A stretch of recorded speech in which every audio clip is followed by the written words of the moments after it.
Assalamu alaikum wa rahmatullahi wa barakatuh. Nkwaniriza omulabe mulungi eyekumidde ku GTV ate ne nkwebaza emirimu egy'enjawulo gy'otusizaako engalo. Mukkirize mbanirize mu program Ramadan special program ey'omwezi ogwa Ramadan. Program eno egenda beera ennaku 3 oba 29 okusinziira omwezi ogwa Ramadan gunaabeera nga gutambudde. Program eno tubajukiza nti egenda kubeerawo ku ssaawa zigenda beera 10 ez'olweggulo okutuuka ku ssaawa 11 ate tujidde mu repeat ku ssaawa 11 ez'okumakya okutuuka ku ssaawa 12. Gwe naagisubiddwa mbuno obudde ate ojja kubeera ng'ogyeyongeza ate era beera ng'ogyekkaanya. Tujja kuyiga bingi kubanga tufokasinze ku mwezi ogwa Ramadan. Bingi byetujja okubeera nga tuyiga. Mukkirize mbategeeze gwe wenna ayagala alina ekibuuzo gwe wenna alina kyayagala okubeera nti otutegeeza oyagala okubeera nti otusponsaringa ku 07514053830 07514053830 ate tugenda kubeera nga tuyiga. Omwanjuzi yenze Umar Sinkai nine Sheikh Abdul Shakur. Tugenda kubeera nga twongera ku mwezi ogwa Ramadan. Tugenda kuba nga tufuna topic, tufuna omulama gwe tweyigiriza. Kyoba totegedde, kyoba tofunye bulungi, beera nga ku namba ey'essimu oweereza ku WhatsApp, tujja kubeera nga tuwuliziganya biidhnillah. Tugende wa Sheikh ate atubuzeeko tubeere nga tweyongerayo. Bismillah wassalatu wassalamu ala rasulillahi sallallahu alayhi wasallam wa ala alihi wa sahbihi wa sallim ajma'in. Abebitiibwa abakkiriza mu mwezi guno ogwa Ramadan, abatulaba, abatuwuliriza na buli yenna ali ku GTV, mbalamusaako n'ekiramuso ekisinga okubeera ekirungi. Assalamu alaikum wa rahmatullahi wa barakatuhu. Eyekumidde ku GTV mukkirize mbanirize omwezi omutukuvu ogwa Ramadan. Gwe wenna yetegese okubeera nti omwezi ogwa Ramadan okusinza ky'ogutambuzaako, okusinza bwetegese okubeera nti okutambuliramu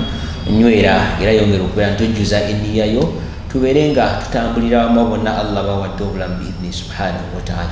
Mukkirize nyanirize Sheikh Abdul Shakur, twagala kuba nga tulwayo, twagala okubeera nti tubaako ebyokuyiga byetumanya mu mwezi omutukuvu ogwa Ramadan, tubaako byetumanya mwezi omutukuvu ogwa Ramadan. Omwezi ogwa Ramadan gutuuka seeka abantu bangi abamu ne bajja okulaba TV zaffe zino kubanga gye basuubira ebibala bye bateekeddwa okubeera nti bafuna mu mwezi ogwa Ramadan. So nabwe ekiti engeri gye bakkiriza ne bajja babeere nga beekuumira ku mukutu guno eri abo babadde tebagwekuumira naye nga bagumanyi bulijjo balaba naye nga tebateekayo matu gaabwe na birowoozo byabwe kubeera nti bayiga. Kkiriza mukanyumira ako nkonekoko ku bantu basatu badde babeerako nnyo ebiseera ebisinga naddala programu eno alhamdulillah. Nalongo Ematuga saba wakitiibwa Allahu tabaraka wa taala ababarake. Famire ya Jisuuna Enamuŋŋoona nabo nsaba wakitiibwa Allahu tabaraka wa taala ababarake. Juma Mugisha ne famire babeerako abana balla ababarake. Babadde bagibeerangako ebiseera byonna era nga ebiganye bannoonya bwetabaako nga bambuza kitekola ki teriiko. So nsaba kitiibwa Allah abeere nga ababaraka n'abalala abagizeeko tugyeyamise kubanga yaffe ya busiramu teboola si ya mwezi gwa Ramadan mukka, teboola musiraamu ki oba musiraamu ki, y'abasiraamu bonna. Ate teriiwo kaseera eriwo banga leera ne baada Ramadan program ya kusigala ate obusiraamu busigala bukyabajjukizibwa bukyabasomesa nga bwe kiri nti obusiraamu si bwa Ramadan yokka n'oluvannyuma Ramadan obusiraamu busigala bukola ki bukyaliwo n'ebirala ebyomugaso ebibeerako bye tuyigako biidhnihi tabaraka. Naye tubaaniriza TV yaffe n'obusiraamu GTV bagita batya embala yaffe egamba for unity and development. So obusiraamu bwa Uganda kukuŋŋaanira wano biidhni subhanahu wa ta'ala. Naye development tasobola kubaawo wa illa nga tufunye obuyambi bwabwe. So wentwalira omukisa guno era okubasaba abalina obulango babuleete bafunemu bibiri, ofunamu akalango k'okutuuka gy'oyagala n'ofunamu n'empeera kusupportinga obusiraamu. Naam, gwe wenna ayagala okubeera nti twogera ku nsonga eyo ku 07514053830 kuleeta ku bulango jangu obuzeemu ebibuuzo by'oyagala ku mwezi omutukuvu ogwa Ramadan tutegeere ne bamaseeka ab'enjawulo wokiddiramu tujja kubeera nga tukikuddamu. Naam Sheikh, tutandikire wano olunaku olwaliro bangi bwe twogera ku mwezi ogwa Ramadan bakitegeera bulala. nekusinza ffe tuza okubeera ntutambulira omuntu bwajja nakugamba nti shahrul maghfira ffe tukitegeera abamu tukiraba nga kyakungululwa ekiti twagala tugende nga bwetugenda mwezi gwaffe gwa Ramadan twongera okubeera nti tukibalambululira biidhni subhanahu wataala kubanga bangi babeerako abantu b'ebbomba eyo alhamdulillah Allah basaasira ebatukako era bagira programu zaffe bazinyumirwa abantu b'Ematugga tuze eno Kibuye Entebbe tugenda tutuukako ku bridge awo onolaba nti kubeerako abantu abagiraba era ebibuuzo ebijja biva mu bitundu ebyenjawulo by'eggwanga inshallah tukkirize tutandikira awo yenna tulaba okusookera ddala asaanye amanye nti waliwo kyebayita amakungula mu Buganda amakungula ago ebiseera ebisinga tegabeerawo buli lunaku ate tegabeerawo buli mwezi gabeerawo kiseera nga kigere shahru Ramadan mukisa eri yenna tulaba kubanga ng'olina byogenda ofuna abalala bye batagenda funa abamu baatuuka mu Ramadan w'omwaka oguwedde n'Allah tabasobozeseza abalala bamutuuseemu balwadde abalala bamutuuseemu ng'embeera zikyuse abamu balutazza obusiraamu babuvuddemu abalala babutuuseemu nga boonoonese gw'okubanga Allah akyakkuumye nga oli musiraamu ateekeddwa okusiiba Ramadan kinnyini kya bbeeyi tujja kutambulira ku mulamwa oguyitibwa shahrul maghfira mwezi gwa Ramadan mwezi gwa Allah kusonyiwa bitonde bye kusonyiwa busonyi naye tutya tunalaba okusinziira bwe tugenda okutambula biidhnillah okusookera ddala ku mulembe gw'omubaka sallallahu alaihi wasallam waliwo basahaba babiri baali bamukwano nnyo nga balinga baluganda naye omu ku bo yali mujitahidi nga munaddiini nga munyiikivu mu ddiini omulala nga musiraamu naye nga ali awo eswala yakumukubiriza okusiiba bwe kujja nga asiiba tasiiba nnaku njeru tasiiba ng'ali awo wawangaala nga basahaba bonna bakakasiza ddala nti oli anyiikira ennyo mu ddiini wamujjana tegerekese bulungi emirimu okusinza ku mirimu gye balabako ng'akola obunyiikivu bwaliko kati Allah n'abawangaaza ono omulungamu ennyo yeyasooka okufa bwafa neoyita akabanga kamwaka nga mulamba ne munne n'amugoberera ono ataali munyiikivu kati omu ku basahaba ridwanullahi alaihim aloota ekirooto nga eyali mukwano gwabwe ababiri aloota ekirooto nga afudde bwe yafa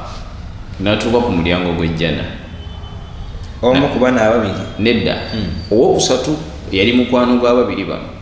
yo owokusatu yali embeera yali akyali mulamu nga sahaba mulungamu owokusatu yaloota bali ababiri abamusooka okufa yes kati bwe yatuuka ku mulyango gw'ejjana n'abasangawo bameka babiri nga tebannayingira kati yaba ali awo ekyamwewunyisa malayika bwe yajja yasooka kunoonona yali omwonoonefu oba yali omusiraamu ng'ali atyo atyo yoyita ebbanga ddene nga tekomawo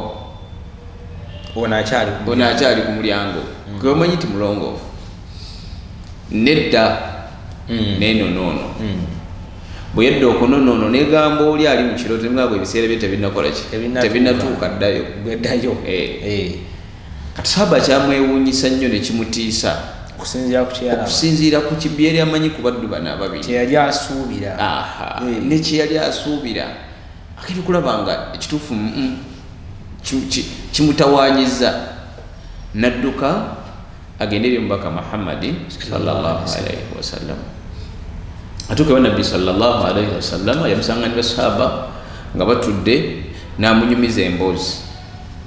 nabbi ng'awuliriza bw'amutunuulira kati basahaba bonna bwe baawulira emboozi ne beewuunya tekala nedda tekisoboka ng'otaliko okwogera obutonotono tekisoboka okusinza bawulira nga banyumiza omubaka Muhammad sallallahu alaihi wasallam n'otaliko okwemuga tekisoboka kati bo nga basahaba bafuna judgment yalina okusooka mu jannah nabi sallallahu alaihi wasallam nabaga lwaki tikisoboka Ramadhani teyamusangawo ono wokubiri yali omwononefu Ramadhani teyamusangawo yani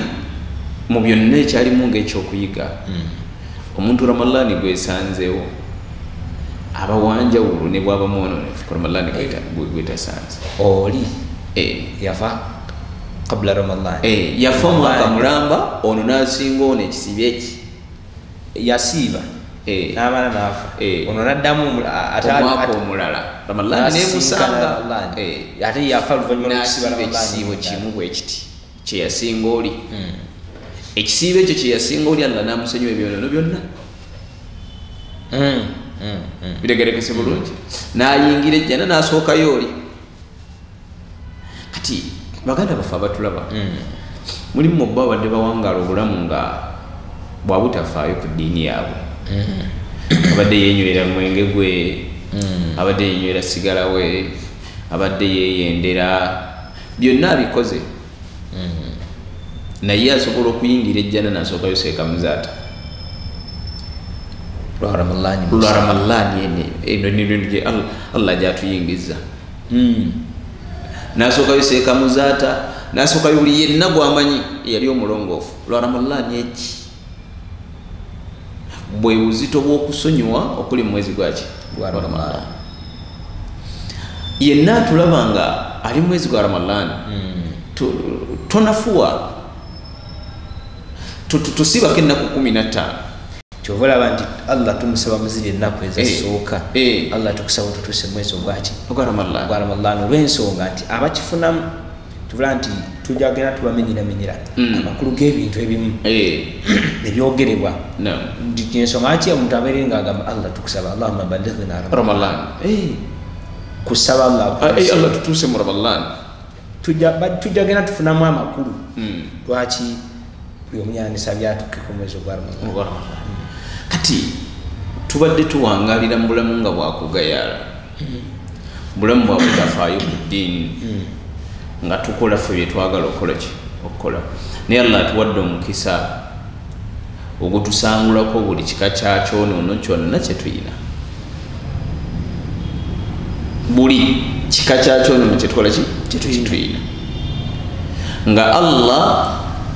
ng'oggyeko amadhambi amanene ageetaaga tawuba ng'ate naye bw'omukola mu Ramadhani kiba kyankizo naye amadhambi amatono gonna Allah agakole ki ove mu Ramadhani ng'otudde kati omukisa bwe gukujjira gukozese mabegako awo naliko ku TV wayise ebbanga ddene baali bagaba waliwo supermarket yali egaba chance ekwedakiika 2 n'olunamu byosobola bijjuza akaki aliyo promotion ezijja nebakwedakiika 2 wedakiika emu genda olwodde byonna byokwata kyokwata kyetusasula kyotwala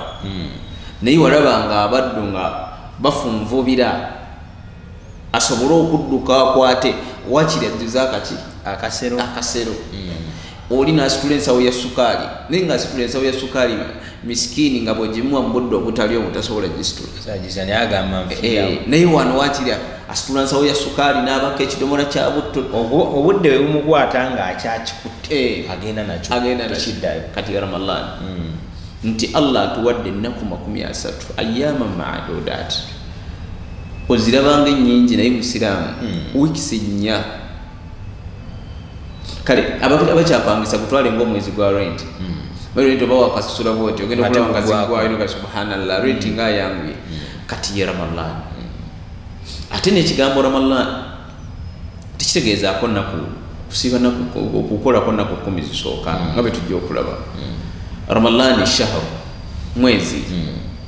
mulama nga buli Rajab Shaaban olitasobola kugamba nti January noga nti kati January nze ngenda kukola ko January ngenda kupangisa ke naku 10 ngoba mwezi muki mulamba ibadati zonna zeetaaga okukolebwa Ramadhani kullu mu Ramadhani yonna nga toyawudde baganda baffe abamu batuuka ekiseera n'atuuka mu nnaku 10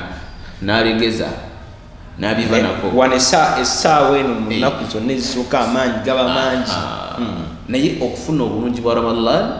nga Ramadan yenna omututte kolako by'osobola mathalan nakwo ekyokulabirako oyinza okuba musomi wa Quran naye nga bw'osoma ejjuzu buli lunaku omwezi z'ejjuzu 30 Ramadan Quran yonna oba ogikoze eki oba ogimazeeko naye ng'ekituufu mu bunafu obwo n'osoma ejjuzu buli lunaku nga buli lunaku bulijjo obadde tosoma Quran ejja kukutama anti kati mu ntandikwa wano era amaanyi gaba mangi omuntu ali adda nti nja kutandika waakiri soma empapula ezezi wadde tokikolerako empapula ezo ebbiri naye making sure nti ozimazaako Ramadan kabulako osoma empapula zezi ekifo ky'okwewanika ku jjuzu nga togenda gikola ki ebirala bwe bigaana kale busiibako busiibi just kusiiba kwokka olongoose okusiibako sigadde birekere Allah watutulaba mu hadithi omubaka sallallahu alaihi wasallam yalimu ebintu ebisatu bwe yatugamba sallallahu alaihi wasallam nti wakati w'esswala 5 ne wakati w'ejjuma 2 wa ramadana ila ramadan ne wakati wa Ramadan meka 2 mukaffirati ma bainahun idha jutunibatil kaba'ir Allah kusonyiwa byokoledde wakati wa Ramadan 2 kanimagine Allah kusonyiwa kitugamba nti Ramadan shahrul maghfira mwezi gwa kusonyiwa Allah takusonyiwa byokoledde mu Ramadan Allah kusonyiwa byokola omwaka mulambe emabega kubanga akusanziza Ramadan bali abasooka batugambye kitegerekese bulungi Allah teyamusonyiwa bya mwezi wabula Allah akusonyiwa eby'omwaka lwakusya Ramadan ali akusangawo n'omusiiba n'osibona Allah nakusonyiwa ebiri wakati wa Ramadan kuba wano already mu Ramadan obeera weekuuma okola mirimu mirungi ogezaako okulaba nti naawe oyagala kuyitawo oba musiraamu mutuufu mu njogera ennyangu kati Allah babanga mukaffirati ma bainahun Allah agenda kusonyiwa ebyo wakolera wakati wa Ramadan meka 2 idha jutunibatil kaba'ir bobolesa amadhambi amaki n'amadhambi amanene gavaawo na tawba nago wenenyorwa ddala nago Allah agamba nti anagongalisa kati gwe tulaba nti mutuufu Ramadan bwakuyitako nga tomukozeseza oba muloosi oba mukhasara gutunulira omuddu Allah gwasanzizaawo Ramadan n'ayita Ramadan nga Allah tamusonyiye ya hadithi ya Abi Huraira radiyallahu anhu nabbi abantu basatu yagamba nti alghima fi rajulin omuddu alwale kokola ennyindo yekutukeko Imamu Nawawi bali yayogera ku kigambo ekyo nti alghima fi rajulin omuddu akutukeko ennyindo bwokuba mwagafaananyi ng'okutuseeko ennyindo biri fane naye nga ate binakuwaza nti ennyindo yennyini nemala evaako bweti oyinza obutaddamu kufuluma nju kubanga olaba nga toli nnomo oba toli nnomo n'okutiisa oba otiisa n'okuswala oswala ye tuyinza kubaako nnyindo n'omwana omuto n'akusanga n'asigala ng'akyaseka adduka ng'alabye ekikulekule akwewuunya Imamu Nawawi era ennyonnyola ekigambo nti raghima anfi rajulin yagamba nti Nabbi sallallahu alaihi wasallam nti yali ategeeza nti omuddo oyo ali mu khasara ali mu kubonaabona akoze losi afaafaaganiddwa kugamba ali mu losi etakola ki etasangika naye abadde abo bali basatu oba ntwaleko omu oba bonna basatu mbakooneko tugende olwa tufunamu ekyokuyita atukijemu asooka Nabbi sallallahu alaihi wasallam bwe yakoonako iyo gwe boogera ku linnya lya Nabbi sallallahu alaihi wasallam walam yusalli alaihi n'atakola ki n'atansaalira sallallahu alaihi wasallam segerekese bulungi bangi boogera ku Nabbi oli n'asigala nga akirabanga ekyabulijjo so ng'okusaalira Nabbi sallallahu alaihi wasallam zezimuka ibadaati ennene era ennungi ezijjudde empeera teyeetaaga wuzu nti sijja kusalira Nabbi siina wuzu owookubiri Nabi sallallahu alayhi wa sallam yagamba nti oyo man adarakahu Ramadan, oyo mwezi gwa Ramadan gwe gusangawo thumma nsalakha ne gugwako nga walamu yughfaru lahu, nga Allah tamusonyiye. Allah akbar walillahi. Mu riwaya endala ya hadith eyo eno version ya Imam Muslim eri sahih. Mu riwaya endala, mu version endala batera nyo kiretanga kyafaayo nga dua yali dua ya Jibril alayhi salam. Nabbi we yalinnya ekituuti nalinnya eddaala erisooka, nabbi n'agamba nti amin. Nalinnya eryokubiri n'agamba nti amin. Nalinnya eryokusatu n'agamba nti amin. Bamala basahaba ridwanullahi alayhim ne bamubuuza nti ya Rasulallah, obwedde olinnya ekituuti ng'omiinisa, obwedde omiinisa ki? Ne bagamba nti jaani Jibril alayhi salam. Jibril akoze atya? Aze gyendi. Naye obwedda buli lwe nninya ekituuti n'asaba edduwa. Bwe nninya ekisoose asaba edduwa egamba nti raghima anfi rajulin, alwala ennyindo ye kookole kutukeko omuddo. Oyo nga Ramadani emusangawo neyitanga walamu yaghfirullahu lahu, nga Allah takoze atya? Tamusonyiye. Nalinnya ekyokubiri n'agamba nti nabbi n'aminisa. Kitegeeza oyo yenna Ramadani gwesangawo Allah n'atamusonyiwa edduwa ya nabbi emukwata, edduwa ya Jibril emukwata, ng'ate eriko okuminisa kwa nabbi. Bwebaako okuminisa kwa nabbi kitegeeza ki? Nabbi tasaba dwa Allah n'atajanukula. Kitegeeza haqiqatan ebejja kukoleta ejja kukwata, kubanga tuba wa nabbi we yagenda okusala sallallahu alaihi wasallam ngalaba nti wovira ku Ramadani mutukula Ramadani Allah ateekedde okubanga kusonyere abadde amugoberera. Exactly. Abaddu baraba Ramadani nga bagirabanga just kusiiba. Ramadani erimu ebintu bingi. Ramadani mwezi, Ramadani si sawmu. Abaddu abatulaba abalungi balina okusooka baawula ebintu ebi bibiri, baawule Ramadani ne sawmu. Baawule Ramadani ne sawmu. Byebimu kiki mu Luwarabu wadde nekyo kimu sawmu Ramadani siba mwezi wa Ramadani. Ramadani mwezi, sawmu mpaji.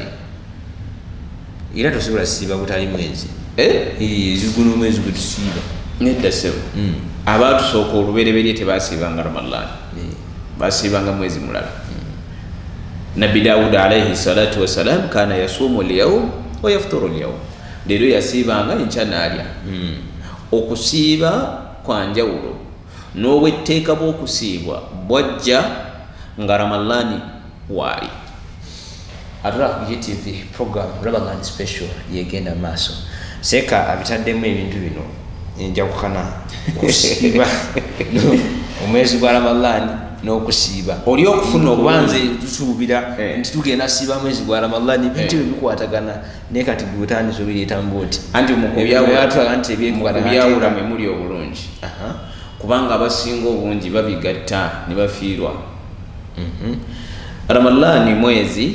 okusiiba tteeka. Era Ramadani bwetuuka teeka oba kyesi bwe kiri okola ki? Bitwawulire yabifune bulungi kubanga Ramadani otuzanyirako ndowooza nedda. Ramadani mwezi, okusiiba teeka.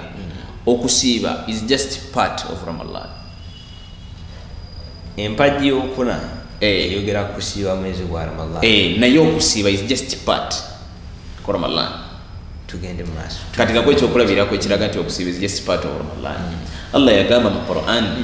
mu aya yennyini eddako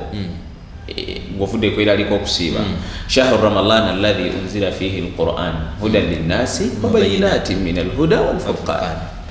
Ne bwe tutaalisiibye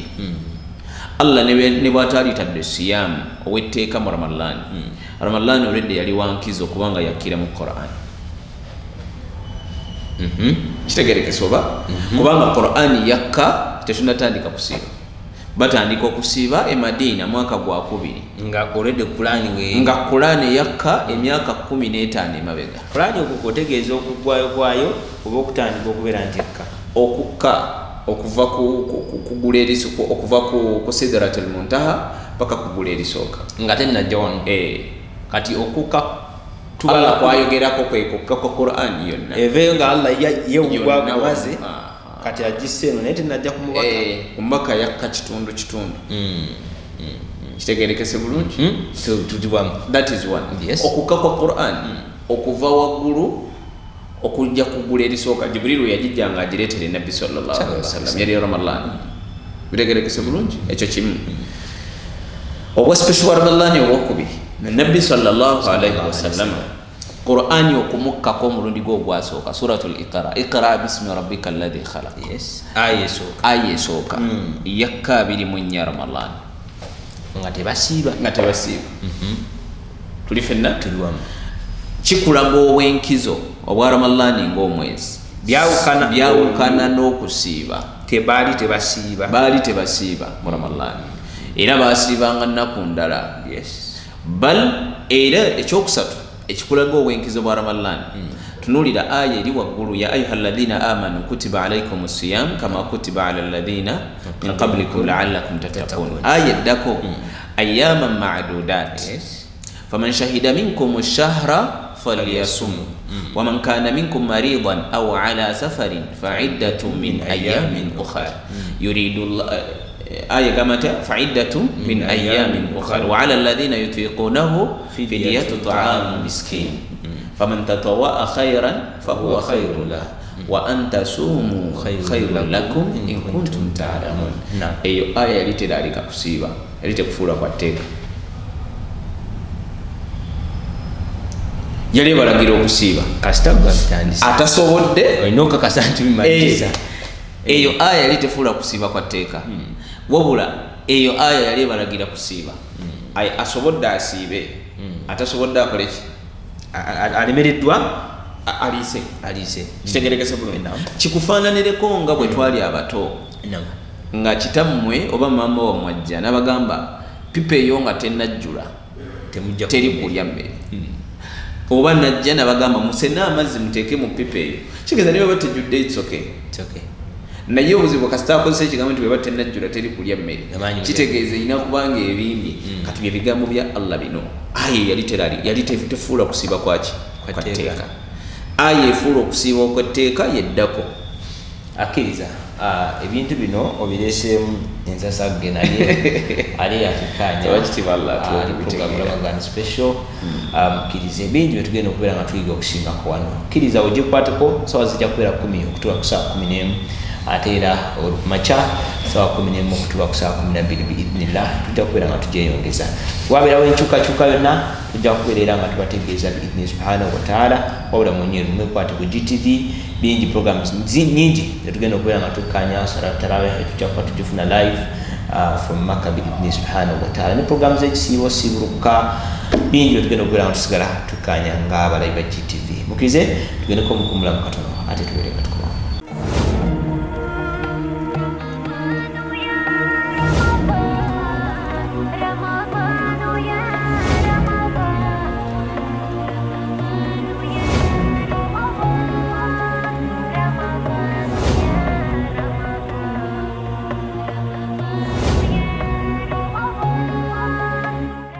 Gwena akyekumidde ku GTV ate era program Ramadan special kola kyamaanyi nnyo okwera ntukkiriza tubeere nga tuyiga tubeere nga tumanya tubeere nga tuyigiriza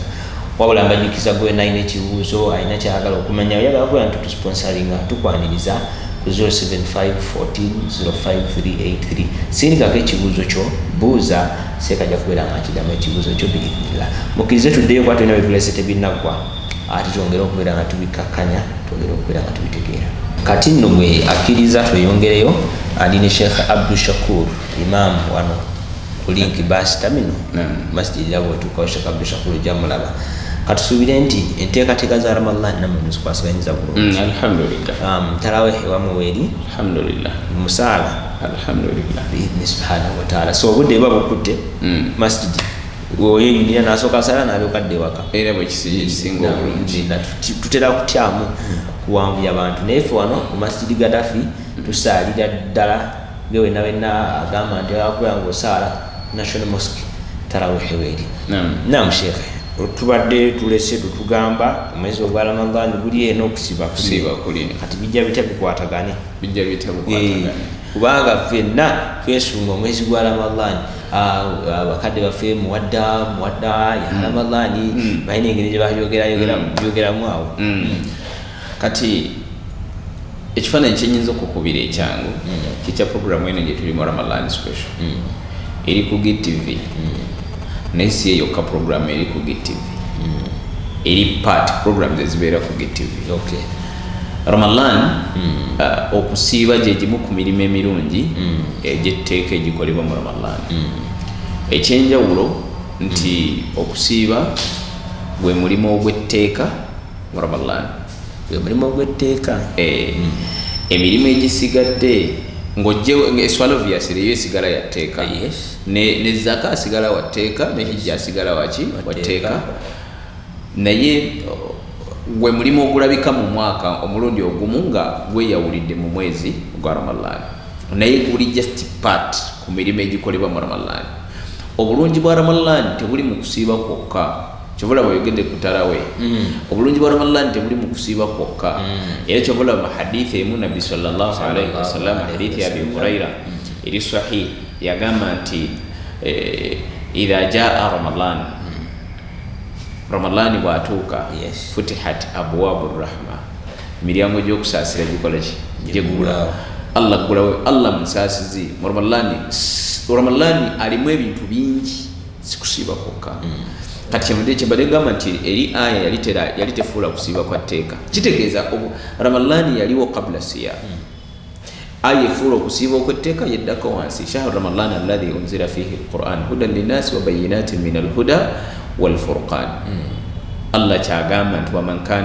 waman kana maridan aw ala safarin. Kati kifuula Ramadan w'etteeka. Wali yagambye waman kana minkum wanaagambye waman kana maridan anaabeera omulwadde aw ala safarin fa'iddatun min ayamin ukhar. Eye aya efuula Ramadan okumusiiba ow'etteeka. So oli ali waggulu. Kati kyembadde njagala omulabi waffe atulaba amanye nti Ramadan yaliwo qabla siyam. Okusiiba kwaliwo nga tetunaba kukola ki kumanya Ramadan yaliwo omwezi nga gwaliwo. Kubanga era bwogenda mu surati Tauba Allah ajja kugamba ebigambo ebigamba nti inna iddata shuhuri inda Allahi 12 emyezi egimanyikiddwa giri 12 tegizze leero okuviira ddala fi yawmin khalaqa Allahu samawati wal ardi okuva Allah yatonda eggulu n'ensi. Kitegeeza Ramadan yaliwo okuviira ddala Allah yatonda eggulu n'ensi. Tegerekese bulungi. Kati siyam alaalikibwa ku mbaka Muhammadin sallallahu alaihi wasallam ne umma ye okubeera nga basiiba mwezi ogwa Ramadan. Kati yenna tulaba ayina kimanyi nti okusiiba paati mu Ramadan bal ebirungi ebiri mu Ramadan bingi bisukka kukola ki kukusiiba. Ffe ekimu ku birungi bye tufokasizeeko al-maghfira okubeera nga tusonyiyibwa mu mwezi ogwa Ramadan. Era nitulaba ne hadithi ya Nabbi sallallahu alaihi wasallam gyatugambye nti omuddu aba afaafaganiddwa oyo yenna Ramadan gwesangawo nemulekawo nga Allah takoze atya tamusonyiye. Kitegerekese bulungi. Kati ebimu kubisonyisa mu Ramadan asiyam kusiiba kubanga it's part of shahr Ramadan. Era tubulaba Nabbi sallallahu alaihi wasallam mu hadithi yagamba ya Abi Huraira nagamba nti man sama Ramadan kawulidda sama Ramadan oyo yenna asiiba omwezi gwa Ramadan. Kati awo twogera ku kisiibo kyetugenda okusiiba n'ekigambo kino nti man sama Ramadan tekitegeeza kusiibako nnaku 10 ku Ramadan. Kitegeeza kusiiba nnaka 3 ezaki za Ramadan oba 29 kubanga Nabbi yakozesa ebigambo nti man swama Ramadan asiiba omwezi gwa Ramadan. Wama Ramadan omwezi gwa Ramadan gwe guliwa nakameka asatu babiri mwenda era mu hadithi yatugamba nti suumu li ru'yatihi wafturu li ru'yatihi kitegeeza tumala kulaba mwezi okusiiba era tumala kulaba mwezi okusiibulukuka lyebbanga olina kuzisiiba zonna bwoba onoofuna obulungi obuli muki omwezi ogwa Ramadaan obulungi obuli mu kusiiba obulungi obuli mu kusiiba obulungi obuli mu kusiiba si bulungi buli mu Ramadaan enjawulo eri nti bw'osiiba oba tomazeeyo obulungi bwonna buli mu Ramadaan wabula bw'osiiba oba ofunye obumu ku bulungi obuli mu Ramadaan kubanga ebikolebwamu bingi obulungi obuli mu Ramadaan emirimu emirala gikolebwamu mingi bitegerekese bulungi kati nabbi natugamba nti bwetusoma Ramadaan oyo yenna asiiba omwezi gwa Ramadaan imanan wa ihtisaban obwo omuntu nno bukulu kubanga nabbi yabuleeta mu hadithi eyo nga bw'okwakkulizo imanan wa ihtisaban nga mukkiriza wa ihtisaban ate nga asuubira okubalibwa Allah kitegeeza nga nniya ye yakusanyusa Allah nniya ye asiiba ku lwa Allah temulimu riya temulimu kabandabe mulimu kimu nsiiba lillahi tabaraka wa taala nsiiba kusanyusa Allah akakwakulizako okubiri imanan nga mukkiriza sagala nnyo okugenda yeeyo tugende ku mpeera gye tufuna nabbi yagamba nti gufira lahu ma taqaddama min dhanbi kawulidda gufira lahu ma taqaddama min dhanbihi Allah musonyiwa byeyakulembeza okwonoona mu madhambi mu byonoono ekisooka ekyokuyiga ekiri mu hadithi eyo ekisooka Allah musonyiwa tuli fenna byeyakulembeza okwonoona muki before Ramadan bitegerekese bulungi ghufira lahu ma taqaddama min dhanbihi shahrul maghfira Allah abakoze atya amusonyiye bitegerekese bulungi naye asonyiyani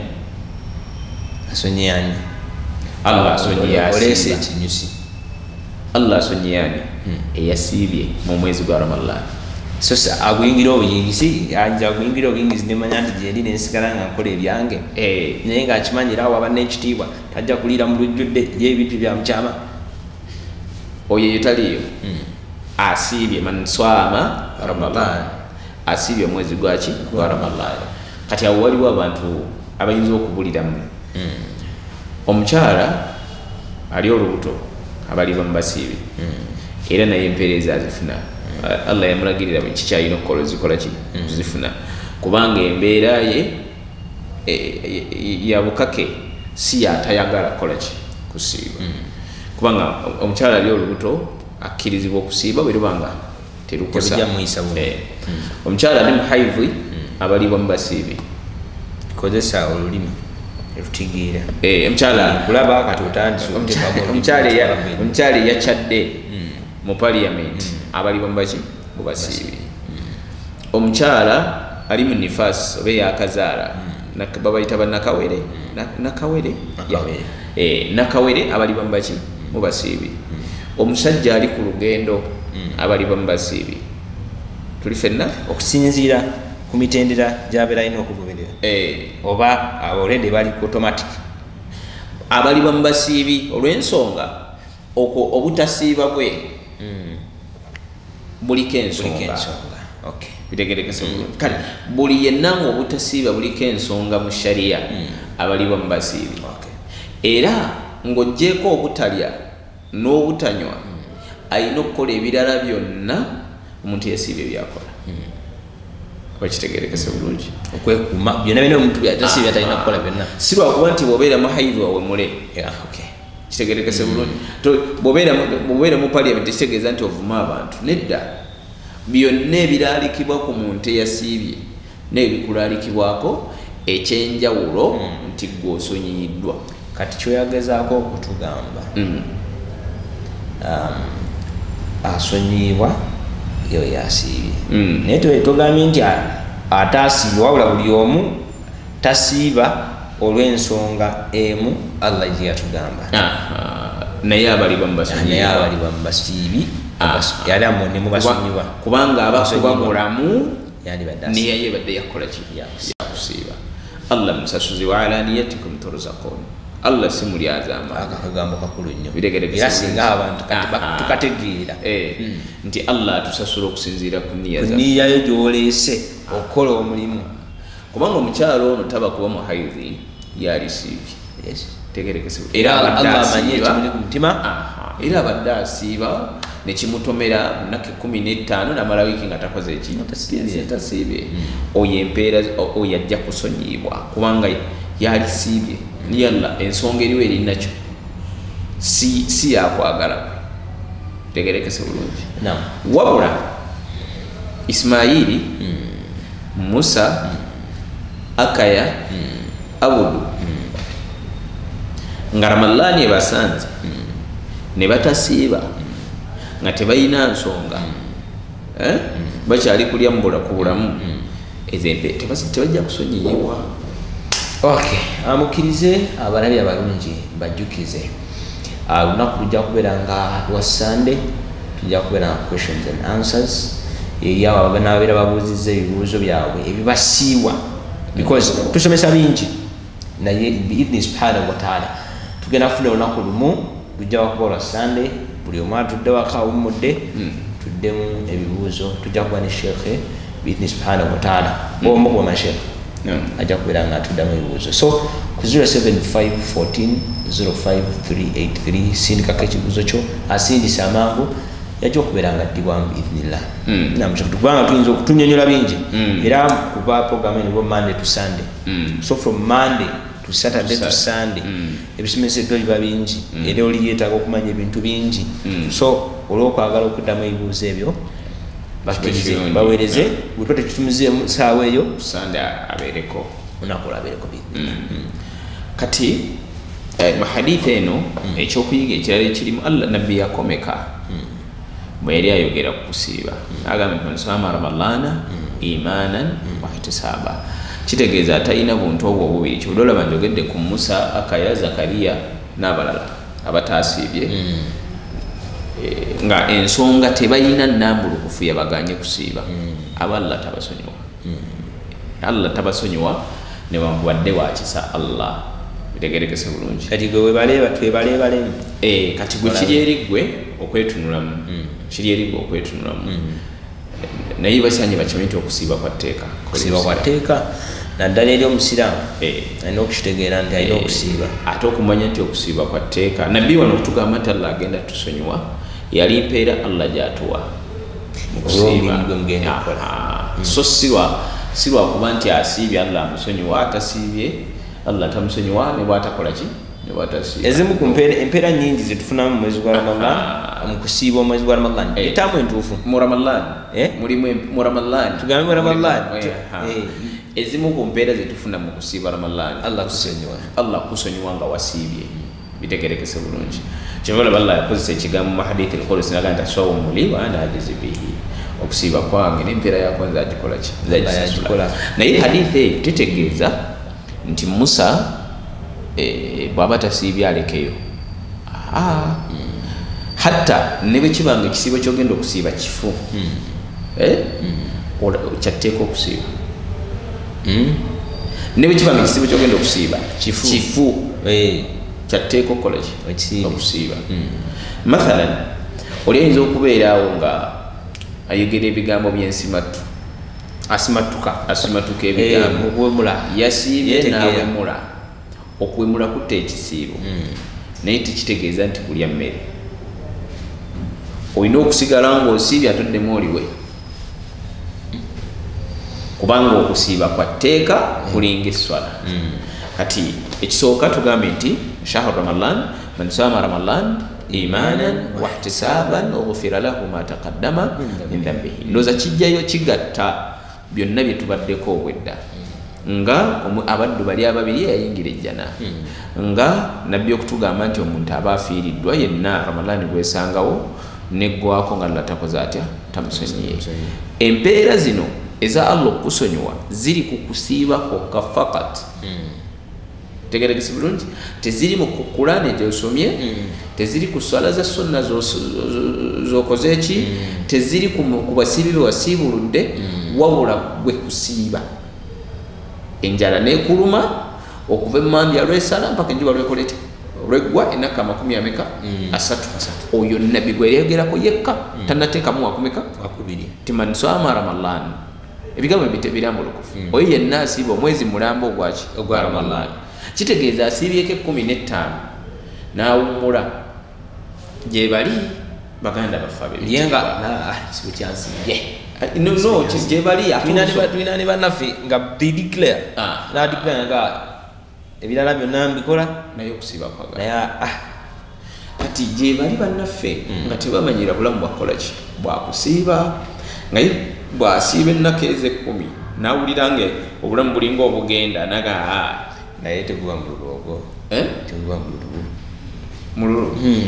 oba imaani zaffe zezibadde zinanywera ebintu bisatu ensonga esooka lwaki asiiba takimanyi kubanga kathiru min almuslimin basiiba olwokuba ramadani akoze eki atuuse n'empeera ye yennyini zafuna mu kusiiba si kyekigendererwa kye n'okuzirowoozaako tazikola ki tazirowoozaako ekyokubiri bamanyidde obulamu bw'okulya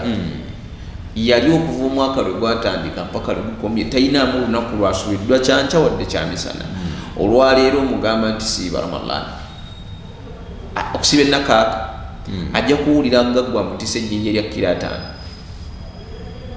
nga n'okuttamu essaawa 4 nga n'okuttamu obusa essaawa 4 ya rabbi naye ekyembawa oba amagezi gembawa baleeta enniya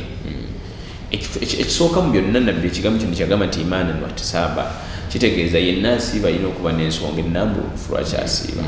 n'ensonga ennambulukufu esinga obukulu kusiiba kunoonya mu kusiimibwa Allah omuntu yenna ayina abalaba emipiira omusambi bw'atuuka mu bokisi ng'agenda kuteeba goolo ng'agirabakaawo ne bw'omutega wakiri ateekayo okugulu agukooneko omupiira gunywe afiirawo kati naffe kyetulaakinga kyekyo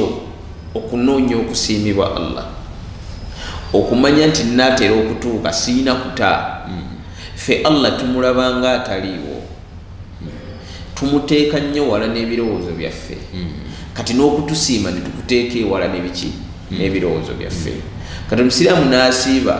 twagala nnyo bye tulabyeko n'asiiba ng'abazi Allah simulabanga nako kati manya nti anansasula naye nga enjala emuluma musajja watali mu kusiiba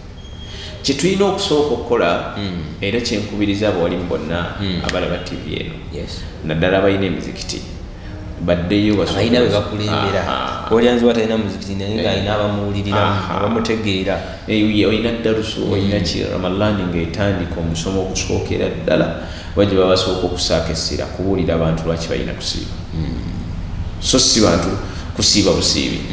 bababuulire lwaki basiiba kijja kubaleetera okufuna obugumiikiriza mu kusiiba wabula oli buli lwasiiba nga tamanyi lwaki asiiba talina nsonga lwaki asiiba ye alaba enjala emulumira bwereere obugumiikiriza obwo bujja kutuuka wakati bukole ki bumuguleko ensonga talina value kati omuntu yenna ng'alina kyalwanirira aba ne sabu Allah aleeta obugumiikiriza ng'omuyizi omusomi bwabeera nti alwanirira max alwanirira okusoma afaayo eri ebintu ebyo naye osanga omuyizi nga tafaayo ku max mekazi afuna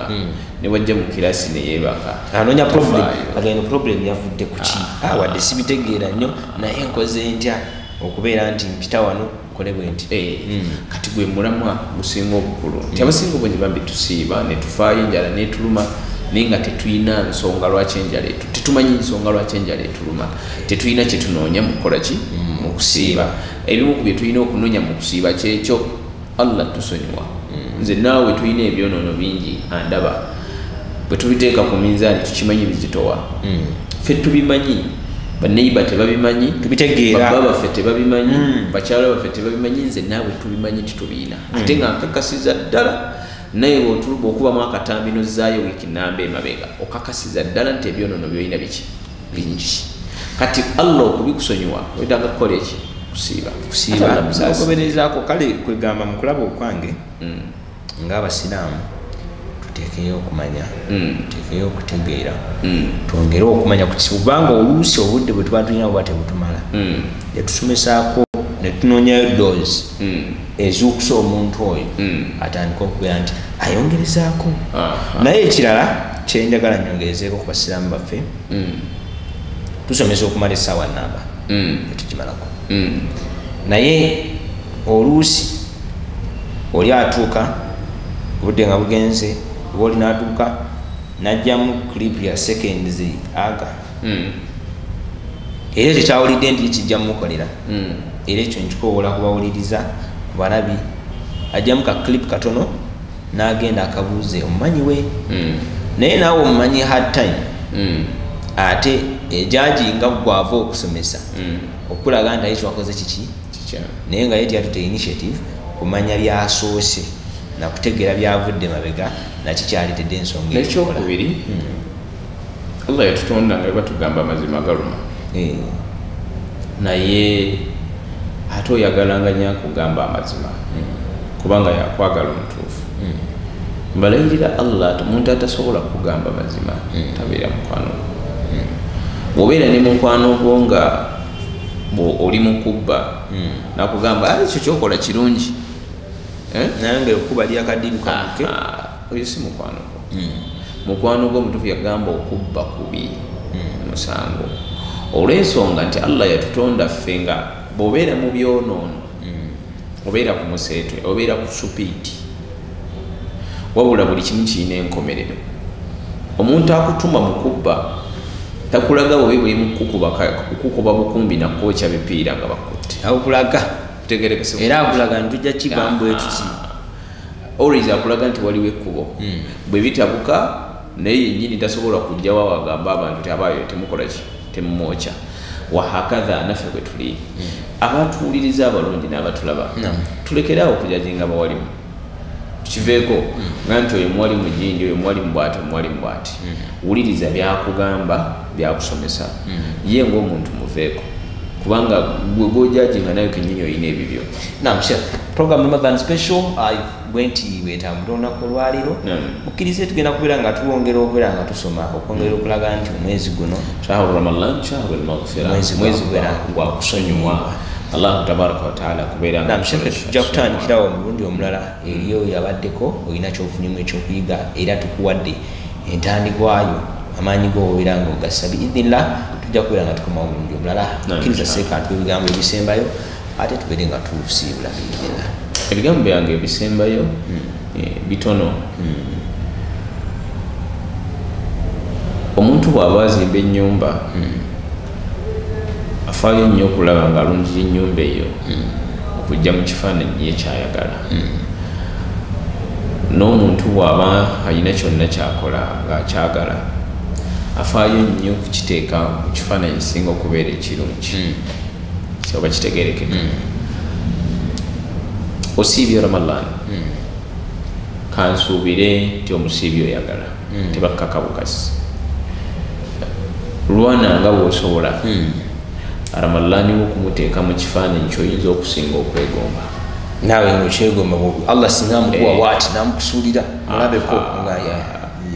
muteeke mu kifaananyi kyosinga okwegomba ekifaananyi kyogamba nti alhamdulillah mba ntuuse so leka kusiiba for the sake of fasting saba kitiibwa Allah tabaraka wa taala nze nammwe abatulaba ne bannange betuli nabo mu studio ffenna tugase n'ebigambo ebyo ate nsaba kitiibwa Allah tabaraka wa taala akadde kano kemuwaayo bannaffe kebawaayo abalafuubana buli alafuubana kulaba nga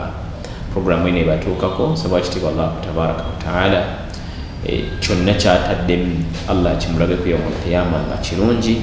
ate akimufuulire ezimu ku nsonga eziri tuyingiza ejjana ffenna nsaba kitiibwa Allah tabaraka wa taala tatujja mu mwezi gwa Ramadan nga tatusonyiye atusaasire atusonyiwe kubanga wakisa ate atuwa okubeera nga tutegeera amateeka ge n'okugassa mu nkola tumusaba ekitiibwa Allah tabaraka wa taala abalwadde abawonye abalina ebizibu abamalire abalina amabanja agabataase ababula abalungamye abanoonya abasajja ababawe abanoonya abakyala ababawe Allah yenna nyini kumanya ku buli nsonga tumusaba kitiba Allah buli ali ku TV abeerenga amugulirawo ekkuba erisinga obulungi gyali amuteera obwangu mu buli mbeera ate abeerenga atusonyiwa ffenna